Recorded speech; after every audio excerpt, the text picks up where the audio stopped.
Shalom. Selamat sore Bapak Ibu yang terkasih. Kalau sore hari ini kita boleh ada di rumah Tuhan, itu satu kemurahan buat kita semua. Amin. Biar kita mau datang dengan sungguh-sungguh di hadapan Tuhan. Saya percaya ketika kita datang di rumah Tuhan, kita akan diberkati. Bahkan segala sakit pun dapat dilalukan. Dan kita mau benar-benar datang kepada Dia. Karena hanya dekat pada Allah, kita merasa tenang. Amin. Kita angkat satu pujian pada sore hari ini. Terima kasih Tuhan buat kemurahan-Mu. Terima kasih Tuhan buat kebaikan-Mu.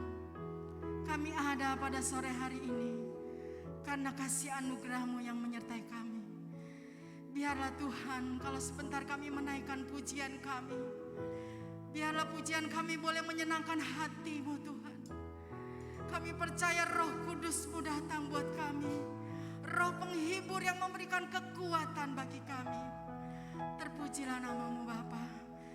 Biarlah Engkau ambil alih ibadah pada sore hari ini. Dari awal hingga akhirnya, kami percaya Tuhan, Engkau menyertai kami di sepanjang ibadah pada sore hari ini. Layakan, kuduskan kami, sehingga pujian kami boleh berkenan di hadapan-Mu.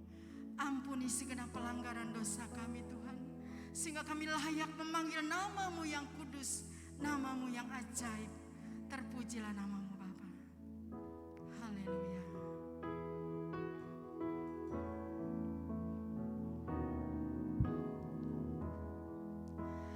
Hanya dekat Allahku, rasa tenang hatiku. Kau sertai jalanku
kasih Bapa yang baik. Biarlah roh-Mu terus mengalir dalam hidup kami. Kami yakin dan percaya Tuhan pada sore hari ini. Kami mau datang sungguh-sungguh di hadapan-Mu. Sehingga yang berbeban berat dapat dilepaskan di dalam nama Yesus. Yang sakit dapat disembuhkan. Dan Engkau memberikan bagi kami semua kemenangan demi kemenangan. Terpujilah nama-Mu Bapa. Kami mau buka ibadah pada sore hari ini. Kami percaya roh-Mu ada di dalam hidup kami. Dan kami siap memuji Engkau lebih lagi. Hanya di dalam nama satu nama yang ajaib. Yaitu Yesus yang perkasa. Yang percaya katakan amin. Siap memuji Tuhan Bapak Ibu sekalian? Karena kita percaya kita hari ini mau datang kepada Tuhan dengan hati yang penuh syukur. Mari sama-sama kita bangkit berdiri. Kita akan satu pujian dengan penuh sukacita di hadapan Tuhan.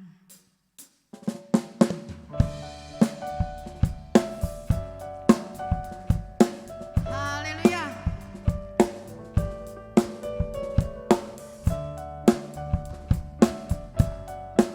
Kita mau katakan sama-sama di hadapan Tuhan.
Memuji Tuhan ya.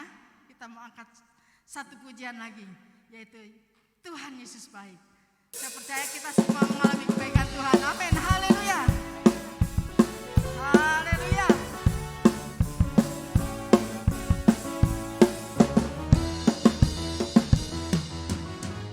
Tiada berkesudahan kasih setiamu Tuhan, selalu baru rahmat-Mu bagiku. Hari berganti hari, hari berganti hari,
sih kalau kita merasakan kebaikan Tuhan, kayaknya nggak mau berhenti memuji Tuhan, amin.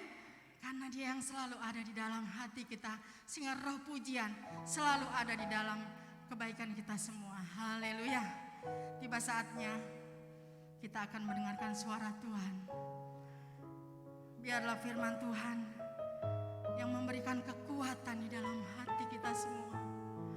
Karena firman Tuhan yang menuntun langkah-langkah kehidupan kita, supaya kita saat ini ada karena kemurahan Tuhan. Terima kasih Bapa yang baik. Kami sudah memuji-muji Engkau. Kami sudah meninggikan nama-Mu Tuhan. Biarlah Engkau berfirman bagi kami melalui Bapa Gembala kami Tuhan. Sehingga firman-Mu menuntun kehidupan kami menjadi lebih baik dari hari ke hari Bapa. Untuknya Bapa, Engkau buka hati kami. Kami percaya Tuhan ketika firman-Mu ditaburkan oleh hamba-Mu, boleh bertumbuh, bahkan berbuah-buah, semua untuk kemuliaan nama-Mu. Terpujilah Tuhan Yesus. Terima kasih Bapa.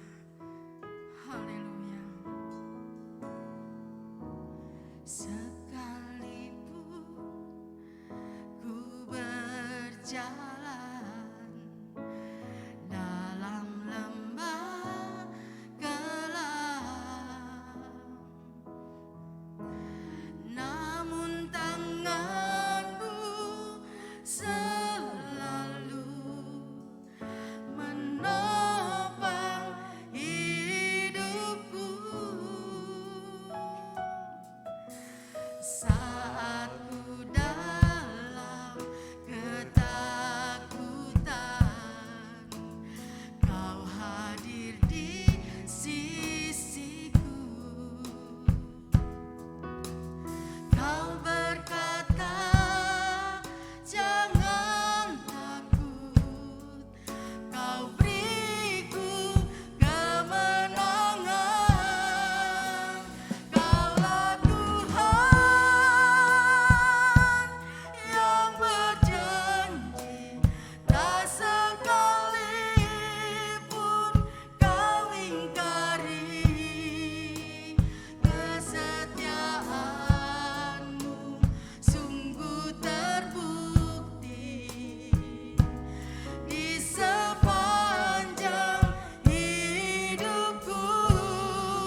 Bapak Ibu, saudara-saudara yang kekasih, mari sebelum kita menerima firman, kita bersatu di dalam doa. Bapa kami dalam sorga, di dalam nama Tuhan Yesus Kristus, kami percaya pujian dan penyembahan yang telah kami naikkan, telah sampai ke hadirat-Mu. Dan kini kami mau membuka hati, mempersiapkan diri untuk menerima berita firman yang akan disampaikan kepada kami. Itu sebabnya ya Tuhan, mari berfirmanlah dan Roh-Mu yang kudus mengurapi hamba-Mu dan kami semuanya. Di dalam nama Tuhan Yesus, haleluya, amin. Nah saudaraku yang kekasih, tanggal 6 Oktober adalah hari ulang tahun Gereja Bethel Indonesia. Dan pada tanggal 6 Oktober yang lalu, GBI telah genap berusia 51 tahun. Itu sebabnya Badan Pengurus Pusat dari Sinode Gereja Bethel Indonesia itu telah memerintahkan kepada setiap gereja lokal supaya bulan Oktober ini menjadi bulan misi, di mana berita firman Tuhan yang disampaikan para gembala kepada jemaat adalah mengenai supaya jemaat pergi untuk memberitakan Injil, pergi untuk bersaksi.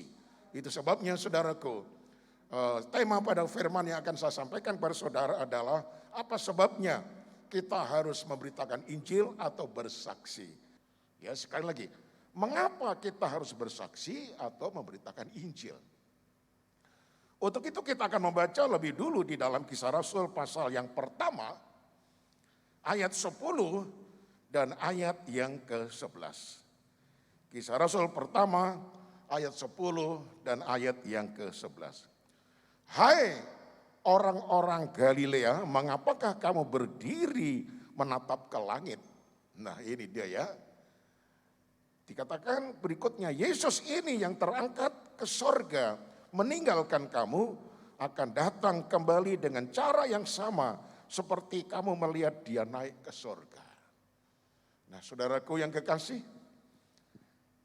ketika Tuhan Yesus naik ke sorga, disaksikan oleh para murid, saudara-saudara, Yesus terangkat naik ke sorga, tanpa kendaraan apapun, naik, semakin tinggi, semakin tinggi, lalu kemudian awan meraibkan dia. Itu suatu pemandangan yang luar biasa indahnya. Itu sebabnya para murid yang menyaksikan kenaikan Tuhan yang sangat luar biasa itu, mereka menatap terus ke langit. Mereka menatap ke langit. Lalu kemudian datanglah malaikat. Hai orang-orang Galilea, mengapakah kamu berdiri melihat ke langit? Nah saudaraku, ketika mereka menatap ke langit itu bukan dalam waktu yang sebentar, tetapi mereka menatap terus ke langit. Mereka terbengong-bengong. Mereka benar-benar takjub, terheran-heran. Mereka ini betul-betul, waduh ini luar biasa ini. Mereka menatap ke langit terus seperti ini. Ya, orang Manado bilang tahaga. Menatap terus ke atas, terbengong-bengong. Wah, hebatnya bukan main. Hebatnya bukan main. Luar biasa, luar biasa. Malaikat datang. Hai, mengapa kamu berdiri melihat ke langit? Yesus ini yang terangkat ke surga, meninggalkan kamu, akan datang kembali dengan cara yang sama seperti kamu melihat dia naik ke surga. Lalu para malaikat ini mengatakan, kamu harus kembali ke Yerusalem untuk berdoa seperti pesan Tuhan Yesus sebelum dia naik.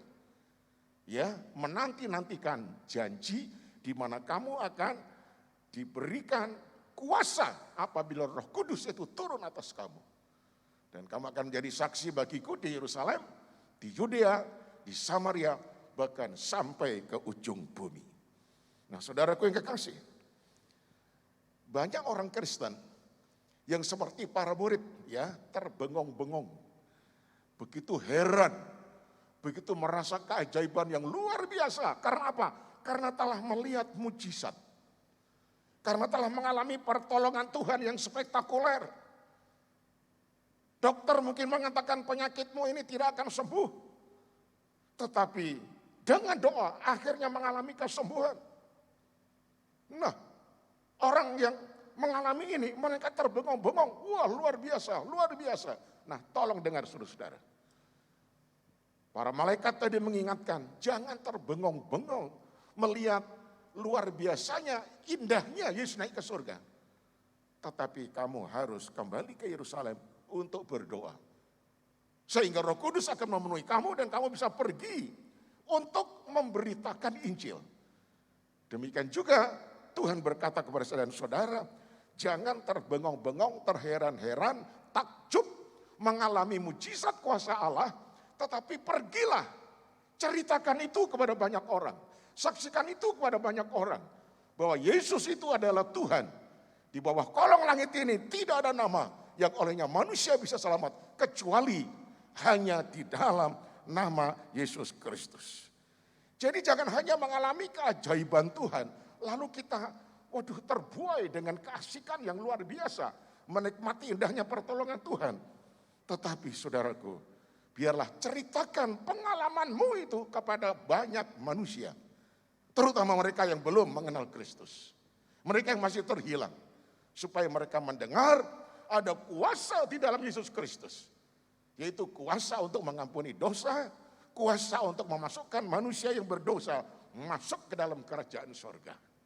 Nah saudaraku yang kekasih, namun iblis membungkam orang Kristen supaya tidak bersaksi. Apa sebabnya? Karena iblis tidak rela kalau ada seorang yang bertobat di hadapan Tuhan.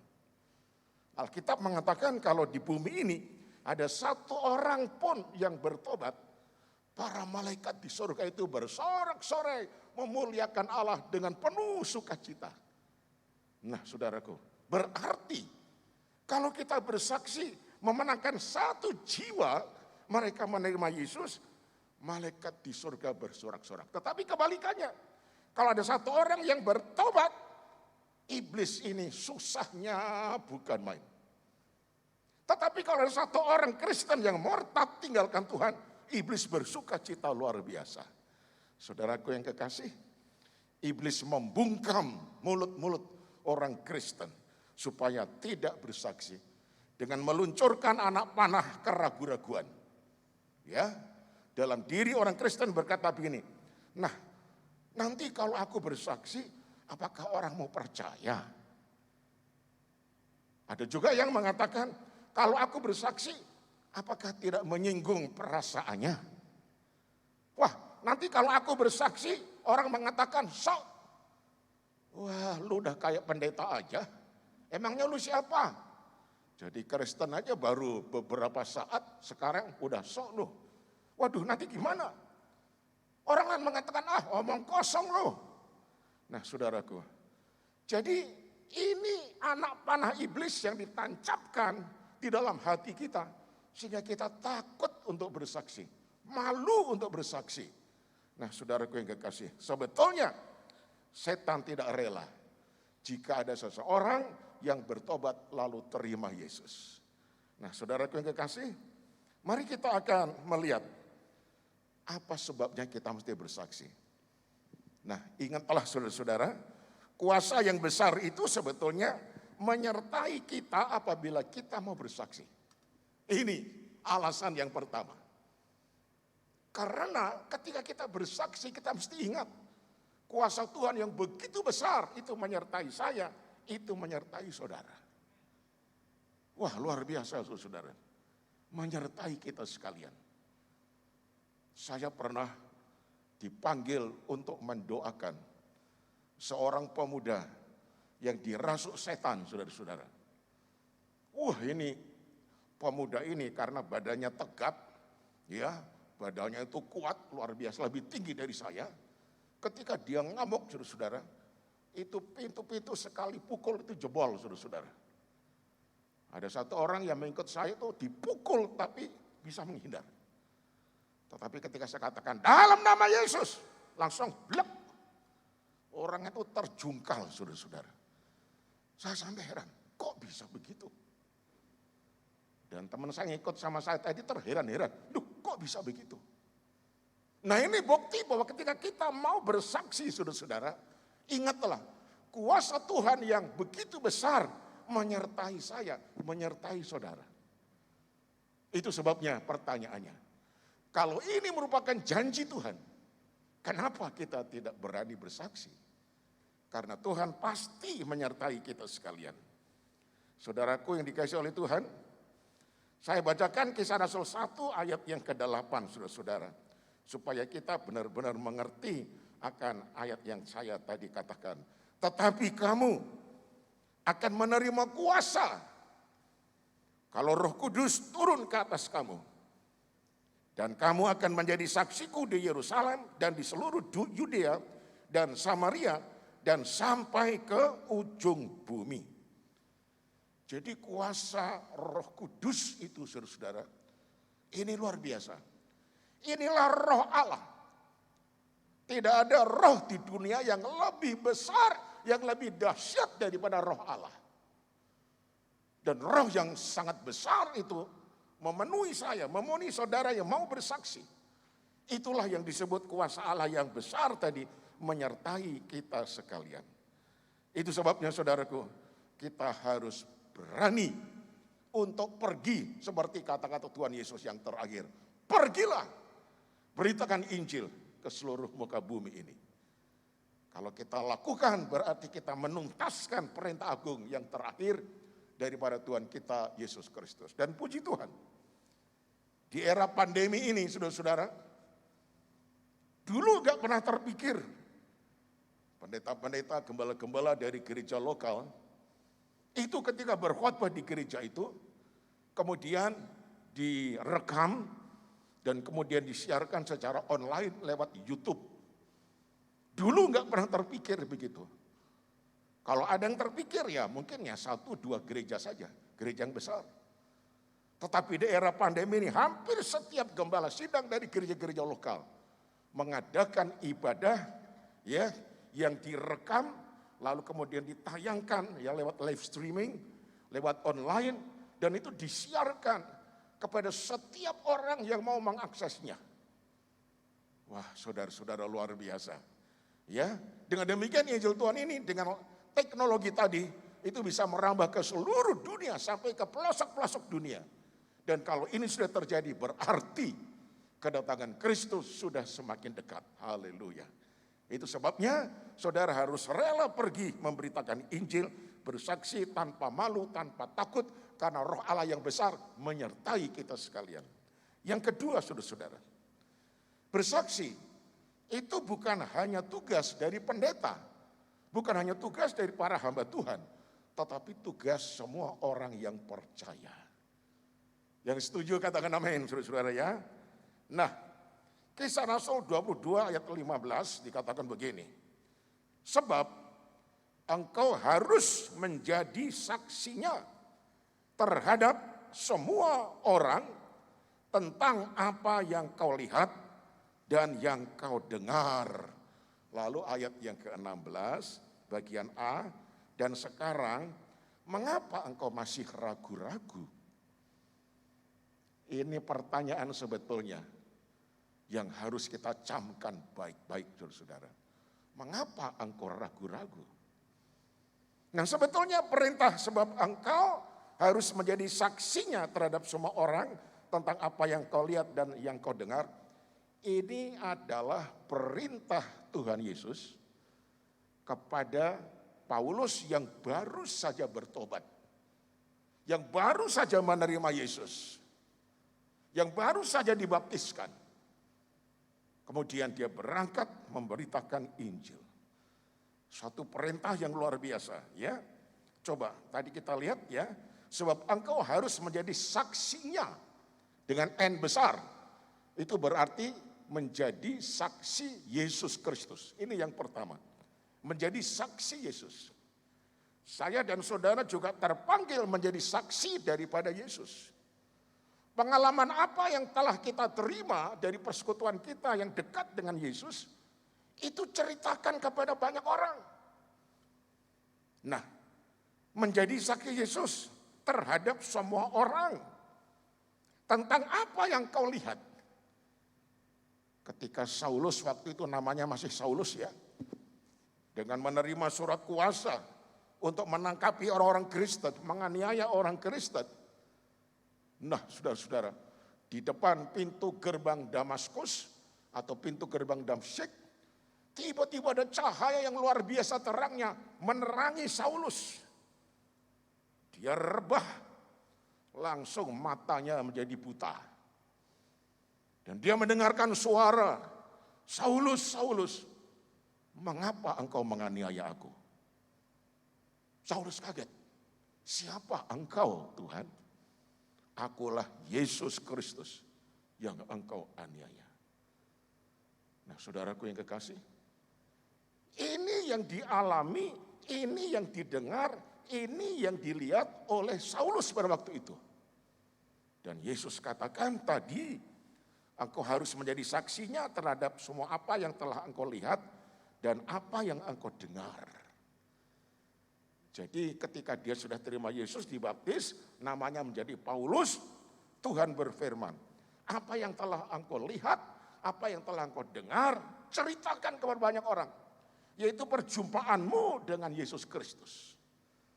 Nah, saudaraku, akhirnya Rasul Paulus ini karena baru pertama kali menerima itu, dia masih bengong, Tuhan ulangi ya di dalam ayat 16. Sekarang mengapa engkau masih ragu-ragu? Nah, saudaraku, kenapa ragu-ragu? Karena Paulus ini nanti kalau dibawa ke Yerusalem oleh Ananias ini seorang hamba Tuhan yang Tuhan suruh ketika Saulus itu matanya buta karena melihat terang kemuliaan di pintu gerbang Damsyik tadi. Lalu bertemu dengan Ananias. Ananias berkata, hai Saulus, melihatlah. Langsung matanya melihat terang. Lalu Ananias membimbing dia, siapa itu Yesus. Dan membaptiskan akan dia. Lalu akan dibawanya ke Yerusalem. Saulus menjadi ragu-ragu. Orang Yerusalem semuanya itu melihat dan sudah mengerti. Aku ini menangkapi banyak sekali orang Kristen, aku penjarakan dia. Bahkan ada yang aku rajam, yaitu Stefanus. Nanti kalau aku ke sana, apa mereka menerima saya? Itu baru bertobat pertama kali. Itu sebabnya Tuhan katakan, dan sekarang mengapa engkau masih ragu-ragu? Tuhan yakinkan kalau aku suruh ke sana, berarti engkau tidak sendiri. Tetapi aku akan menyertai engkau. Kuasa Roh Kudus yang besar itu akan menyertai engkau. Dan betul, akhirnya Paulus ini berangkat ke Yerusalem, diperkenalkan dengan para murid. Para murid kaget kan, ini kan orang yang menganiaya orang Kristen ini, yang menangkapi orang Kristen, kenapa ke sini? Tetapi Ananias sudah menjelaskan, dia sudah terima Yesus, dia sudah bertobat, dan sekarang dia diutus oleh Tuhan menjadi pemberita Injil. Bukankah saya dan saudara tadinya bukan orang percaya, tetapi dengan kuasa Roh Kudus telah membuka hati kita, kita bisa percaya kepada Yesus, dan sekarang menjadi orang yang senantiasa beribadah kepada Dia. Itu sebabnya Tuhan katakan kepada kita, saksikanlah terhadap semua orang. Apa yang engkau lihat, apa yang engkau dengar, tanpa ragu-ragu. Nah, ini dia saudara-saudara. Dan sebetulnya saudaraku, kalau kita lakukan itu, kita akan menyaksikan pelbagai banyak perbuatan agung ajaib Tuhan yang akan menyertai pelayanan saya dan pelayanan saudara. Nah, saya bacakan Kisah Rasul 8 ayat yang keempat, saudara-saudara. Ketika terjadi penganiayaan di Yerusalem, para murid ini terpencar-pencar ke berbagai pelosok tempat. Apa yang dilakukan mereka? Kisah Rasul 8 ayat 4, mereka tersebar. Mereka yang tersebar itu menjelajah seluruh negeri itu sambil memberitakan Injil. Jadi Roh Tuhan ini, saudara-saudara, menggerakkan setiap jemaat. Mereka bukan para rasul, ya, tetapi mereka ini jemaat biasa. Mereka itu terbakar rohnya menyala-nyala di hadapan Tuhan. Ketika ada kesengsaraan, ada penganiayaan, mereka tersebar ke berbagai tempat, dan dimanapun mereka berada, mereka memberitakan Injil. Ya, di dalamnya kita mengenal ada Stefanus, ada Filipus, ada Aquila, ada Priscilla, dan masih banyak orang. Dan ternyata mereka itu diberikan karunia yang bermacam-macam. Jadi ketika saudara aktif melayani, mau memberitakan Injil dan bersaksi, baru disitulah Tuhan memberikan kepada saudara karunia Roh Kudus. Jadi kita tidak bisa mengatakan, Tuhan berikan aku karunia. Ya, kalau saudara nggak mau berbuat apa-apa, nggak mau melayani, nggak mau bersaksi, Tuhan nggak kasih. Tetapi kalau saudara melayani, Tuhan memberitakan Injil, memenangkan banyak jiwa tanpa saudara minta, Tuhan memberikan saudara karunia. Ya, karunia apa saja? Mari kita lihat. Roma 12 ayat 6 sampai 8. Roma pasal 12 ayat 6 sampai 8. Demikianlah kita mempunyai karunia yang berlain-lainan menurut kasih karunia yang dianugerahkan kepada kita. Tolong dengar ya. Jika karunia itu adalah untuk bernubuat, baiklah kita melakukannya sesuai dengan iman kita. Jika karunia untuk melayani, baiklah kita melayani. Jika karunia untuk mengajar, baiklah kita mengajar. Jika karunia untuk menasihati, baiklah kita menasihati. Siapa yang membagi-bagikan sesuatu, hendaklah ia melakukannya dengan hati yang ikhlas. Siapa yang memberi pimpinan, hendaklah ia melakukannya dengan rajin. Siapa yang menunjukkan kemurahan, hendaklah ia melakukannya dengan sukacita. Berbagai-bagai macam karunia diberikan masing-masing kepada saudara yang mau memberitakan Injil, yang mau bersaksi kepada Tuhan. Sehingga karunia itu akan semakin diperkuat, dan pelayanan saudara akan semakin indah, dan ada bukti penyertaan Tuhan, mujizat banyak terjadi, saudara-saudara. Katakan amin. Pada waktu kami masih mengadakan kebaktian di sekolah Triguna Kebayoran Baru, belum punya gereja, saudara-saudara. Jemaat yang kebaktian di sana bisa dihitung jari. Tetapi jemaat saya latih untuk doa puasa dan memberitakan Injil. Ada seorang tukang kayu, saudara-saudara. Ini tukang biasa. Ya, dia lihat tetangganya,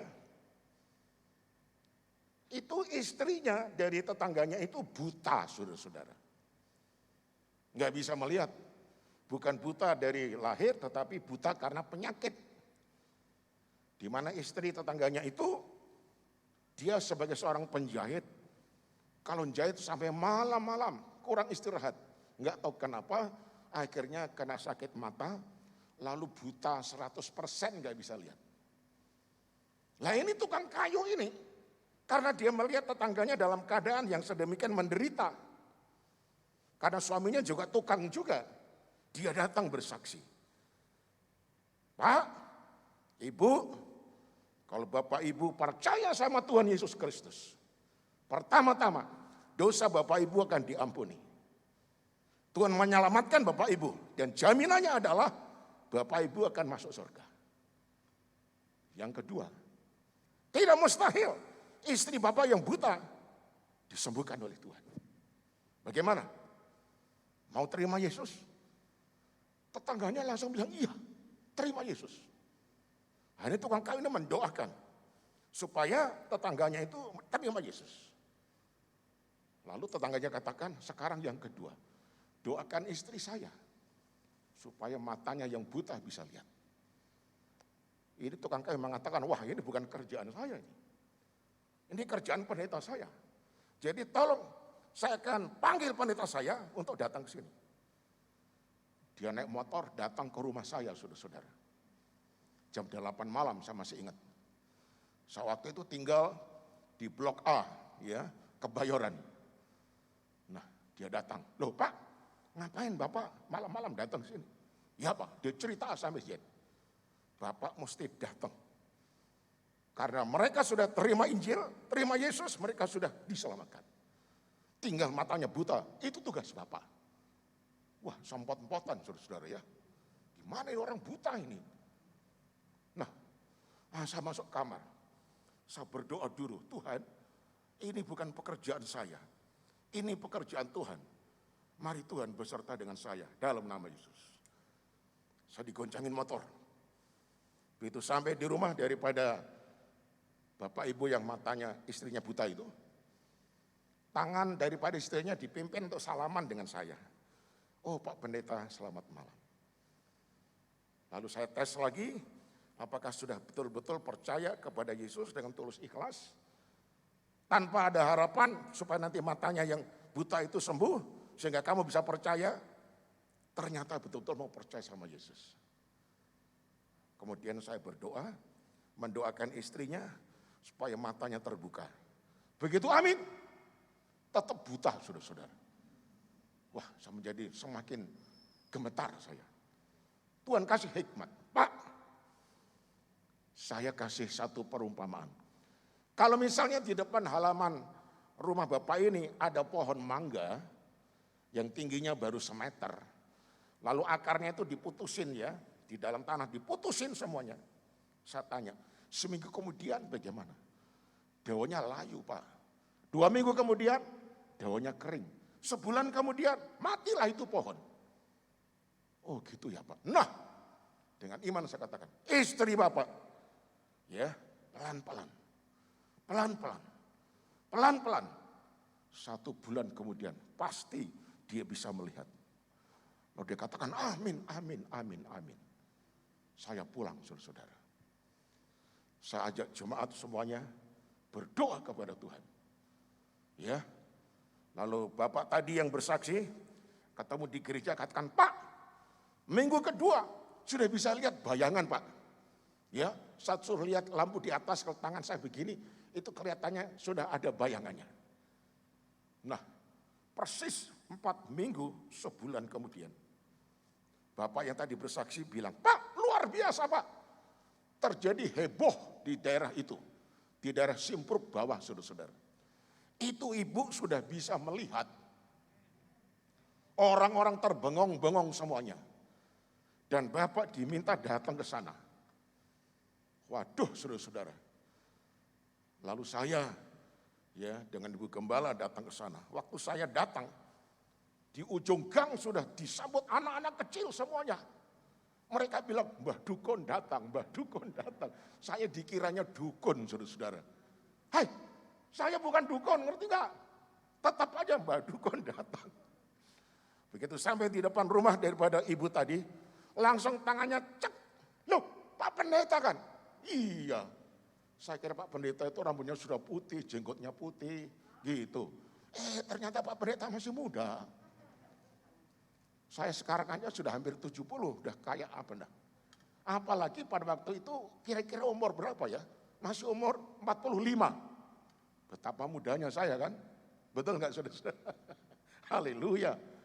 Wah, sukacitanya luar biasa. Tetangga-tetangga pada ikut. Ya, mereka nimbrung di depan pintu sampai penuh. Lalu saya menginjil saudara-saudara, memberitakan siapa itu Yesus. Singkat cerita, setiap hari Kamis malam kita adakan kebaktian di daerah itu. Dan kemudian apa yang terjadi? Pada minggu berikutnya, gereja yang nyewa di sekolah Triguna, sekolah dasar itu dipenuhi dengan jiwa-jiwa mereka semuanya berdatangan. Nah saudaraku yang kekasih, ketika kita berangkat bersaksi tentang nama Yesus, Tuhan menyertai, roh yang besar akan menjadikan kesaksian kita menjadi hidup, orang terbuka hatinya percaya, dan mujizat akan terjadi saudara-saudara. Itu sebabnya jangan takut saudara bersaksi kepada banyak orang, haleluya. Nah sekarang yang ketiga dan yang terakhir. Bagaimana kita melaksanakannya? Kita mesti susun strategi dulu. Susun strategi dulu saudara-saudara. Jadi ibaratnya begini. Seperti telur ya, itu perlu dierami oleh siapa? Oleh induknya dulu supaya bisa menetas. Betul apa tidak? Jadi telur itu akan dierami Ya, diarami oleh induknya, kemudian telur itu bisa menetas pada waktunya. Apa artinya? Kumpulkan nama-nama orang yang akan saudara beritakan Injil, orang yang saudara akan bersaksi tentang nama Yesus, catat namanya satu-satu, lalu bungkus nama-nama itu dengan doa dan puasa. Dengan doa dan puasa. Nah, kalau sudah saudara, maka saudara doakan supaya lokasi di mana saudara akan datang menginjil dan mendoakan banyak orang bersaksi itu, ya, semuanya kuasa-kuasa yang menguasai teritorial daerah itu supaya dipatahkan oleh kuasa Roh Kudus. Supaya dihancurkan oleh kuasa Roh Kudus. Ya, itu. Lalu kemudian saudara kunjungi pribadi-pribadi yang sudah saudara catat, yang sudah saudara doakan dan dipuasain tadi itu. Lalu saudaraku, bersaksilah tentang keselamatan dalam nama Yesus. Maka engkau akan mengalami berbagai macam mujizat yang saudara tidak pernah pikir, saudara enggak pernah lihat, tetapi itu akan diberikan kepada saudara. Ya, dan saudara pasti akan mengalami keheranan yang luar biasa.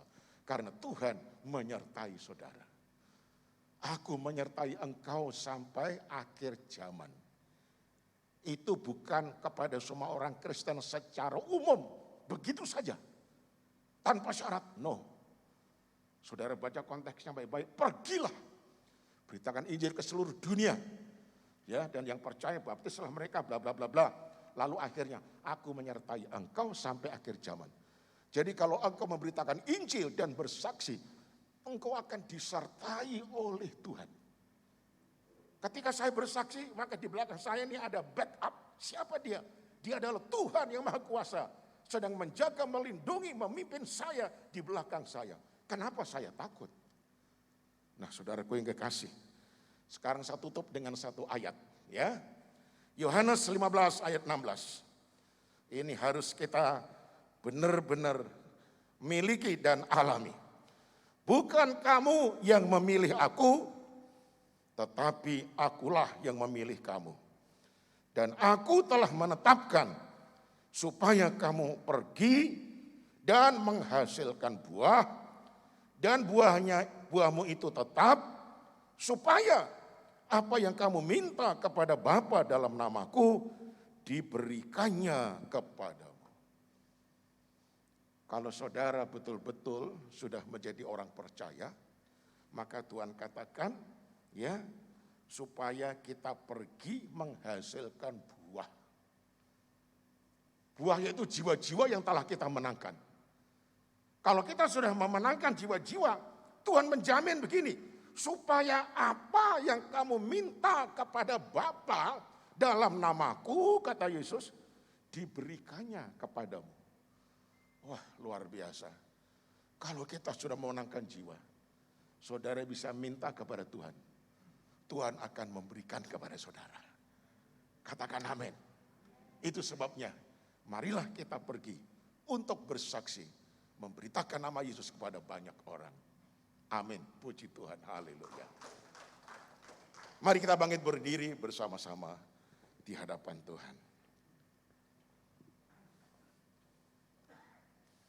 Iya, Yesus Tuhan dan Allah kami, Engkau layak menerima pujian. Naikkan pujian ini di hadapan Tuhan, lalu nanti kita akan berdoa bersama-sama.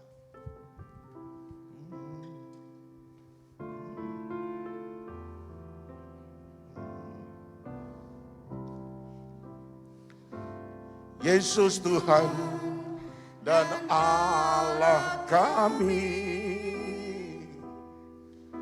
Engkau layak menerima pujian, hormat dan kuasa, sebab Kau telah ciptakan segalanya.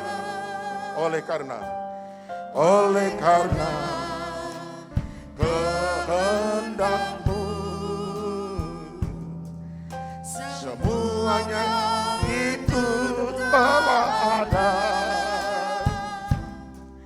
dan untuk kemuliaan-Mu. Terpuji. Sambil angkat tangan katakan. Sana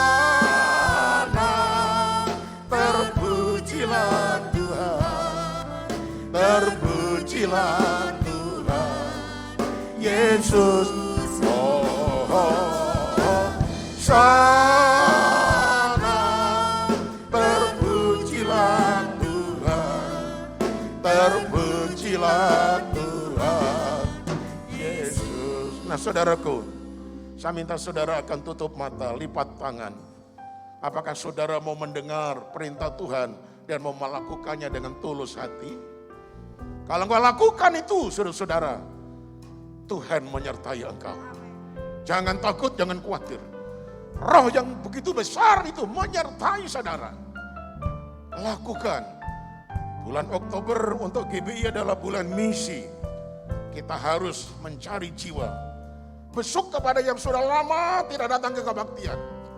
Supaya mereka juga kita datangi dan kita tarik kembali. Untuk setia seperti yang dulu-dulu. Terima kasih. Sana terpujilah Tuhan, terpujilah Tuhan Yesus. Sana terpujilah Tuhan, terpujilah Tuhan Yesus. Yesus Tuhan dan Allah kami, hamba-Mu telah menyampaikan isi hati-Mu. Biarlah seluruh jemaat, yaitu kami semuanya, terpanggil mau pergi menceritakan pengalaman yang sudah kami terima, yaitu keselamatan dan pengampunan dosa. Kami ceritakan kepada teman-teman kami ceritakan kepada siapapun yang kami jumpa. Khususnya pertama-tama kepada keluarga kami yang belum selamat. Supaya mereka semuanya selamat, sehingga firman-Mu mengatakan satu orang diselamatkan, seluruh isi rumahnya diselamatkan. Berbahagialah setiap kami yang mendengar ini firman dan yang melakukan dengan segenap hati. Itu sebabnya tanamkan firman-Mu dalam loh jiwa hati kami. Dalam nama Tuhan Yesus. Haleluya. Amin. Silakan duduk kembali. Haleluya. Puji Tuhan. Bapak Ibu semua diberkati pada malam hari ini. Amin. Bapak Ibu sekalian, kita akan memberi yang terbaik untuk pekerjaan Tuhan. Biarlah kita mau memberi yang terbaik untuk Tuhan. Karena semua untuk kemuliaan nama Tuhan. Sebelumnya kita akan satu di dalam doa. Saya mohon kesediaan Kak Yusa untuk berdoa. Bapa, kami bersyukur kepadamu Tuhan untuk malam hari ini. Kami telah menerima firman-Mu yang begitu menguatkan kami. Kami diingatkan Tuhan untuk kami keluar bersaksi Tuhan. Karena kami percaya Tuhan Engkau Allah yang menyertai setiap kesaksian. Terima kasih Bapa. Kami berdoa untuk Bapak Gembala yang telah menyampaikan firman Tuhan. Kiranya Engkau yang mau lebih lagi Tuhan memberkati beliau ya Bapa. Oh Tuhan, kiranya Engkau yang memberkati lipat kali ganda Tuhan. Karena kami percaya Tuhan melalui beliau Tuhan akan banyak jiwa akan dimenangkan Bapa. Terima kasih Bapa. Tiba saatnya Tuhan kami akan mengembalikan sebagian dari berkat-Mu Tuhan. Engkau yang mau kuduskan, sucikan Bapa. Oh Tuhan, agar menjadi dupa yang harum di hadapan Engkau Bapa. Terima kasih Bapa. Di dalam nama Tuhan Yesus kami berdoa. Haleluya. Amin. Amin. Kita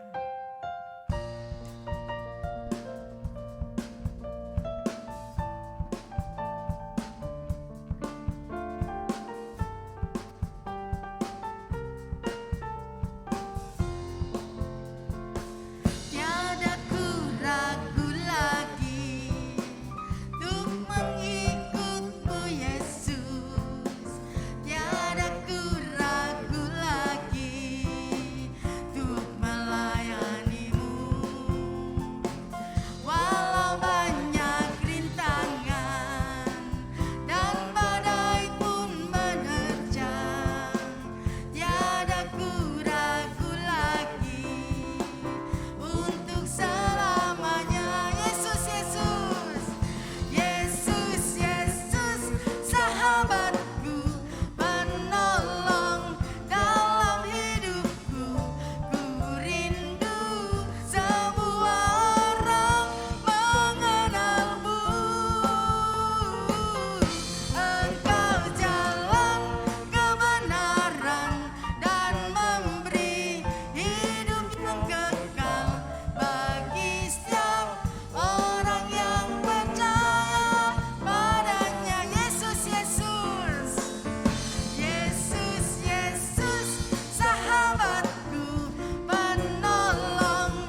Saudaraku, mari kita bangkit berdiri. Kita masuk dalam doa syafaat. Tuhan Yesus, kami mendoakan untuk keselamatan bangsa kami Indonesia. Kami bersyukur doa-doa dari seluruh anak-anak-Mu telah Engkau dengar. Sehingga virus corona ini semakin hari semakin berkurang. Dan kami imani sekali waktu akan lenyap dari bumi Indonesia. Bahkan dari tempat-tempat negara-negara yang lain. Terima kasih banyak Bapak. Vaksinasi yang terus digencarkan oleh pemerintah dan juga dibantu oleh ABRI. Tuhan berkati supaya seluruh rakyat Indonesia telah divaksin. Terima kasih banyak Bapak, berkati gereja-gereja yang juga dengan gencar melakukan aktivitas sosial. Biar mereka menjadi alat yang begitu baik bagi keselamatan banyak orang. Kami doakan untuk para hamba-hamba Tuhan yang melayani, kiranya tangan Tuhan menyertai dalam pemberitaan Injil mereka, lewat siaran-siaran YouTube, Engkau berkati menjadi berkat bagi banyak orang yang mendengar dan menyaksikannya. Terima kasih banyak Bapak, jemaat-jemaat yang tidak bisa hadir, mungkin mereka sakit, Tuhan kunjungi dan Tuhan sembuhkan mereka semuanya. Inilah doa kami yang kami sudah panjatkan dalam nama Tuhan Yesus Kristus, Tuhan dan Juru Selamat kami. Mari saudaraku, angkat kedua belah tanganmu. Kini pulanglah anugerah, berkat, damai sejahtera dari Bapa di dalam kasih karunia Tuhan Yesus Kristus serta persekutuan yang manis dengan Roh Kudus akan menyertai saudara sampai selama-lamanya. Haleluya, haleluya. Bersyukur padamu.